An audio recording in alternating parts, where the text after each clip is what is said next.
வணக்கம் நண்பர்களே. இப்போ இந்த செந்தில் பாலாஜி ஜாமீனில் வந்தாப்படி இல்லையா, அதுக்கு நிறையா அந்த நிபந்தனை விதித்து தான் வச்சுருக்காங்க. இன்னும் இதோட முடியல. இன்னும் தீர்ப்பே வரல. அதுக்குள்ளே அது பெருசாக புழல் சிறையில் ஒரு 2 மணி நேரம் டிராஃபிக் ஜாம் ஆக்கி பிளாக் பண்ணி கொண்டாடுறோம் திமுக.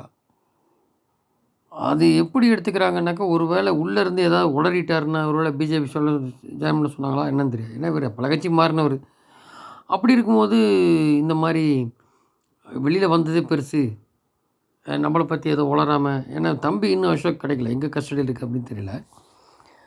ஸோ இப்படிலாம் இருக்கும்போது இப்போ மக்கள் பார்த்துட்டு தான் இருக்காங்க. இதே வந்து எதிர்க்கட்சி இருக்கும்போது ஸ்டாலின் என்ன சொன்னார், இப்போ கூட ஜெயக்குமார் சொல்லியிருக்காரு. ஏடிஎம்கேல இருக்கும்போது இப்போ புனிதரா அப்படின்னு சொல்லி ஜெயக்குமார் கேட்டிருக்காரு அதிமுகலேருந்து.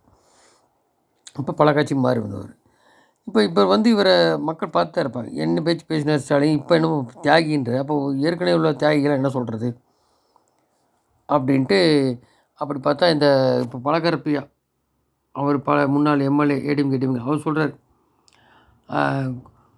இந்த மாதிரிலாம் தியாகின்னு சொன்னால் அப்போ கூத்தியா மாதிரி இருக்கவங்களாம் புனிதரா, அவங்களாம் உத்தமிக மாதிரி சொல்லிக்கலாமா அப்படின்னு கேட்குறாரு ஓப்பனாக.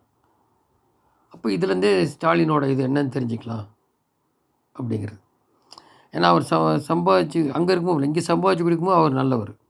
மறுபடி இப்போ வந்து மந்திரி கொடுப்பாங்க மாதிரி நாளைக்கு பண்ணுறாங்களா இல்லை 2ஆம் தேதி அமாவாசைக்கு பண்ணாங்களான்னு தெரில. அந்த மாதிரி அது கூட ஒரு பத்திரிகையாளர் சொல்லியிருக்காரு. இப்போ இது கொடுக்க முடியுமான்னா, அவன் வந்து கொடுத்தா மந்திரி கொடுத்தா யார் இந்த மாதிரி பார்க்க முடியும். ஏன்னா யாரையும் பார்க்கக்கூடாது, இன்டெரக்டாக டைரெக்டாக பார்க்கக்கூடாது, இந்த மாதிரி கண்டிஷன்லாம் போட்டிருக்காங்க. உடனே ஜாமீன் ரத்தாக சான்ஸ் இருக்குதுன்னு சொல்லியிருக்காங்க. இப்போ மந்திரியானால் அந்த போர்வையில் யாராக வந்து பார்த்தா அதெல்லாம் இருக்குது. இது குறித்து அமலாக்கத்துறையும் உச்சநீதிமன்றம் வாட்ச் பண்ணி தான் இருக்கும் செந்தில் பாலாஜி. ஏன்னா 2 பேர் சொந்தக்கார் ஜாமீன் கொடுத்தா எடுத்திருக்காங்க.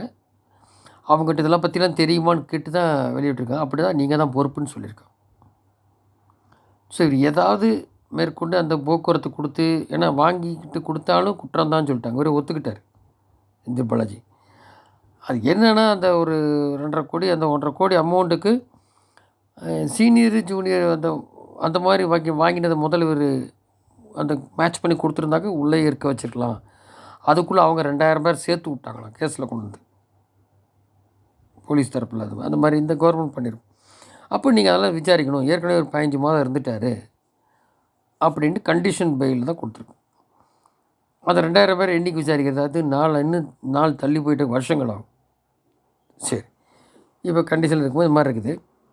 அந்த 3 பேர் நீக்க போகிறாங்கன்றாங்க. அது தெரில.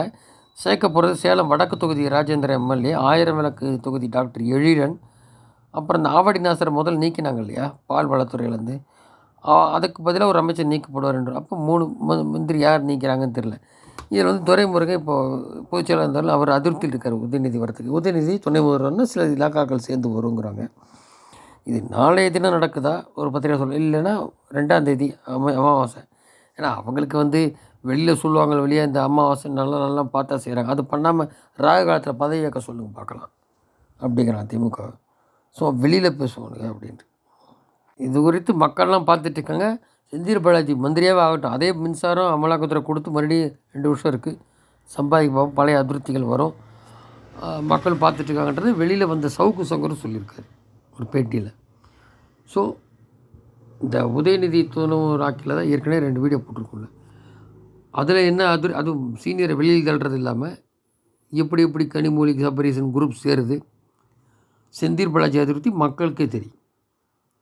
ஸோ புரட்சி பண்ணி எல்லாம் மாத்திரதான் நினச்சி ஜெயலலிதானால் முடியும், நீ பண்ணி பாருங்கள் அப்புறம் தெரியுன்றாங்க. திமுக இனி வர்றது அப்புறம் அது மூலம் கூட்டணி ஆட்சி தான். அது திமுக எந்த அளவுக்கு இருக்குன்றது என்னென்னா, கொங்குபேட்டில் வந்து வாங்கி கொடுத்தாரு, அது என்ன பணம் கொடுத்துதான்னு வாங்கினாங்க. இந்த மாதிரி தேர்தல் வரும்போது பார்க்கலாம் இப்படி இயங்குறாரு பழையபடி செந்தில் பாலாஜி, இல்லை ஏதாவது பிரச்சனை பண்ணி உள்ளே போகிறாரா. அது இன்னொன்று இருக்குது. ஆர்எஸ் பாரதிங்கிறவர் சொல்லியிருக்காரு, நீங்கள் மாதிரி செந்தில் பாலாஜி வெளில வந்தார் கேட்டதுக்கு அந்த டோன் திமுக டோனாக கூட நம்ம எடுத்துக்கலாம். இல்லை நாங்கள் அவர் எல்லாமே 40 ஜெயிச்சோமே எம்பிஏ சொல்கிறார். அது எல்லாம் பிரிஞ்சு நினச்சிச்சு அதை சொல்லுவார். 40 ஜெயிச்சிருக்கோம், அதனால் செந்தில் பாலாஜி உள்ளே இருந்தாலும் வெளில இருந்தாலும் வெளியில் இருந்தாலும் ஒன்று தாங்கிறாரு. அது அநேகமாக இப்போ கொடுக்குறாங்களா, இல்லை மறுபடியும் இவருடைய நடவடிக்கை பார்த்துட்டு பின்னாடி கொடுக்கலாமா, இல்லை அவர் வேண்டாம்னு சொல்கிறாரான்னு எதுவும் தெரியாது. இல்லை பின்னாடி இருந்து நான் எல்லாம் இயங்கிக்கிறேன், இந்த மாதிரி பூத்து சம்மந்தமானது அப்படின்னு வெளியிலேருந்து பண்ணுறாரா என்னன்றது போக போக தெரியும். பார்ப்போம். நன்றி.